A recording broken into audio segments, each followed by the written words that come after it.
भाई पृथला विधानसभा में राजपूतों को सम्मान दिया जाए, टिकट दिया जाए हमारे लिए। तो जी विनोद भाटी जी की पूरे हर तरीके से समर्थन करते हैं और छत्तीस बिरादरी की तरफ से पूरा समर्थन करते हैं और उनको पूरा वोट और हर तरीके से तैयार है जी उनके लिए। फिलहाल में एक तो नैनपाल रावत जी है, लेकिन उन्होंने इतना कुछ खास विकास कराया नहीं है। विधानसभा चुनावों की तारीखों का ऐलान हुआ तो ऐसे में उम्मीदवारों के नामों को लेकर भी चर्चा भी प्रबल हो गई है और ऐसे में पृथला विधानसभा क्षेत्र इस वक्त सबसे ज्यादा चर्चा में बना हुआ है। आज हम यहाँ पहुंचे हैं राजपूत समाज के कार्यक्रम में और क्या कहता है राजपूत समाज, किस तरह से मांग कर रहा है, किस उम्मीदवार में अपनी उम्मीद देखता है, उनसे बात करते हैं। क्या नाम है भैया आपका? राम कुमार लक्ष्मी नारायण कॉलोनी से प्रधान जी।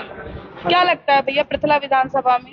पृथला विधानसभा में देखो जी, जो सबसे ज्यादा मेहनत कर रहा है, काम कर रहा है, हम चाहते हैं उन्हें टिकट दी जाए। जैसे कि विनोद भाटी जी हैं, वो भी आजकल सब बच्चों सबके सामने मेहनत कर रहे हैं, खूब अपनी पसीना बहा रहे हैं। टिकट के प्रबल तौर पर पहले दावेदार हुई है मान चल। जी क्या नाम है बाबू जी? सुमीर सिंह जी सहमत है आप इनकी बात? हाँ, इनकी बातों से सहमत। जी भाई पृथला विधानसभा में राजपूतों को सम्मान दिया जाए, टिकट दिया जाए हमारे लिए। ठीक। क्या नाम है आपका? डॉक्टर अर्जुन सिंह भाटी। कहाँ से हैं? मैं बल्लभगढ़ से हूँ। अच्छा, पृथला में बल्लभगढ़ से है, लेकिन पृथला की राजनीतिक हलचल पता होगी आपको, क्या लगता है इस बार? पृथला की राजनीतिक हलचल मुझे पता है और अपने विनोद भाटी एक सशक्त कैंडिडेट हैं और उनको टिकट मिलना चाहिए। जी बिल्कुल। और कुछ और लोग हैं, बात कर लेते हैं। विनोद भाटी जो है युवाओं के लिए काम कर रहे हैं। वही निर्दलीय विधायक नैनपाल रावत भी टिकट के दावेदार हैं, लेकिन लोगों के मन की बात क्या है उसे जानने के लिए पहुंचे हैं यहाँ पर। क्या नाम है भैया आपका? मेरा नाम जी योगेंद्र रावत। जी राजपूत समाज से जैसे दो उम्मीदवारों के नाम आ रहे हैं, नैनपाल रावत, विनोद भाटी है, तो क्या स्थिति देखते हैं आप? हम तो जी विनोद भाटी जी की पूरे हर तरीके से समर्थन करते हैं और छत्तीस बिरादरी की तरफ से पूरा समर्थन करते हैं और उनको पूरा वोट और हर तरीके से तैयार है जी उनके लिए। और कोशिश ये और ये भी चाहते हैं सभी राष्ट्रीय पार्टी से कि कैसे भी करके हमारे विनोद भाई जी को भी मौका दिया जाए, भाटी जी को। कट्टर समर्थक लग रहे हैं मुझे। बिल्कुल हाँ जी, कट्टर समर्थक। पृथला विधानसभा से टिकट के हकदार मैं सोते से हूँ। टिकट के हकदार विनोद भाटी हैं, हम उनके साथ हैं, उनको समर्थन करते हैं हर तरीके से। अच्छा, क्योंकि आप लोग, मेरे को लग रहा है आप समर्थन कर रहे हैं, अगर मान के चलिए 1% बीजेपी टिकट नहीं देती है तो लगता है निर्दलीय भी। मैडम वो भाई बताएंगे आप। अच्छा, लेकिन तन मन धन से साथ है। उनके साथ हम भाई के साथ है जी, हमारे समाज को टिकट दी जाए विनोद भाटी जी को। अच्छा ये बताइए विनोद जी, जिस तरह से युवाओं के लिए काम कर रहे हैं उसका लाभ मिल रहा है गांव के लोगों जी को? बिल्कुल लाभ मिल रहा है गाँव के क्या क्या बदलाव आएगा इस तरह के काम करने से? बनने के बाद तो बहुत बदलाव आएगा जी। कहते हैं गांव के युवा किसी की सुनते नहीं है, आपको लग रहा है विनोद भाटी की सुन रहे हैं? हाँ जी बिल्कुल सुन रहे हैं, हर जगह रैली में युवा आते भी हैं, रुकते भी हैं, अपने मन से आते हैं, तो इसीलिए तो आगे काम करवाएंगे तो और युवा जुड़ेंगे हमारे साथ। तो युवा जुड़ रहे हैं और ग्रामीण क्षेत्र में युवाओं को राजनीति के लिए एकजुट करना बड़ी चुनौती है। काम कर रहे हैं उम्मीदवार विनोद भाटी, उनमें एक नाम है। क्या नाम है भैया? अरविंद कहाँ से है? नरावली विधानसभा।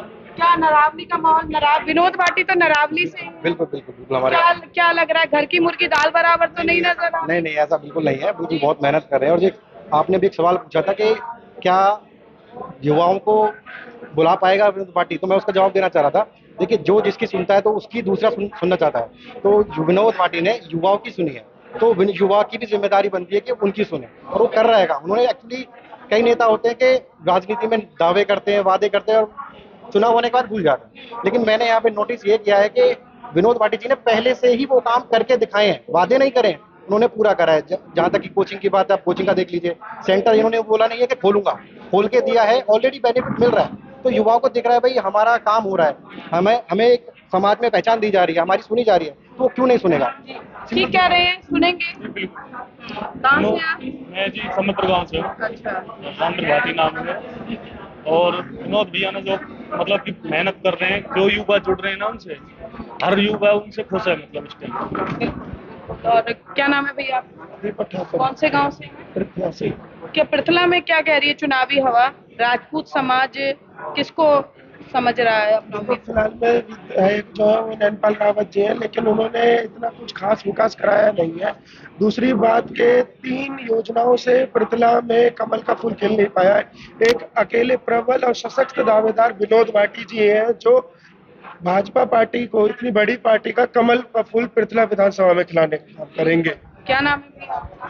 अतुल ठाकुर मैडम। विनोद भाटी जिस तरह से काम कर रहे हैं, विनोद भाई कबड्डी और भी बहुत सारे गेम्स हैं जो गांव के बच्चों के लिए होते हैं, एजुकेशन की बात कर रहे हैं, क्या लगता है बदलाव आएगा उससे, और ये बदलाव आप आगे भी देखना चाहते हैं? मैडम 9 विधानसभा है फरीदाबाद लोकसभा में, एक राजपूतों को सीट चाहिए इसमें से, जो कि पृथला विधानसभा है, और जिसमें से 2 राजपूत नेता अपने लिए टिकट मांग रहे हैं, नैनपाल रावत और विनोद भाटी जी। एक को तो हम देख चुके हैं जी, दूसरे को हम चाहते हैं कि इन्हें ही सीट मिले, और यही परम दावेदार है जी इसके, क्योंकि खेल के उसमें देखो कबड्डी कुश्ती कई जगह कराई है, और मैडम और नए नए तरीकों से युवाओं का प्रोत्साहन कर रहे हैं। तो हम चाहते हैं कि विनोद भाटी जी को मतलब ये टिकट विनोद भाटी जी के खेमे में जाए, और जो कि पृथला विधानसभा में कमल नहीं खिला है 3 बार से, अब के अगर विनोद भाटी जी को टिकट मिली तो कमल खिलाने का काम ये जनता जनार्दन और राजपूत समाज करेगा। तो देखिए, राजपूत समाज के ये युवा मौजूद थे जिनका कहना है कि अगर भाजपा कमल खिलाना चाहती है पृथला में, जिनका दावा है कि अगर विनोद भाटी को टिकट दी तो भाजपा में कमल खिल सकता है, इतिहास बन सकता है। अब देखना ये है कि इन युवाओं की का जो दावा है वो आने वाले समय में कितना सार्थक साबित होता है, और भाजपा विनोद भाटी पर दाव लगाती है या नहीं। कैमरा पर्सन शिवम के साथ फरीदाबाद से पूजा शर्मा, पंजाब केसरी टीवी। हमसे जुड़े रहने के लिए हमारे YouTube चैनल को सब्सक्राइब करें और नई वीडियो की नोटिफिकेशन के लिए बेल आइकॉन को दबाएं। अगर आप ये वीडियो Facebook पर देख रहे हैं तो लाइक जरूर करें और ज्यादा से ज्यादा शेयर करें। धन्यवाद।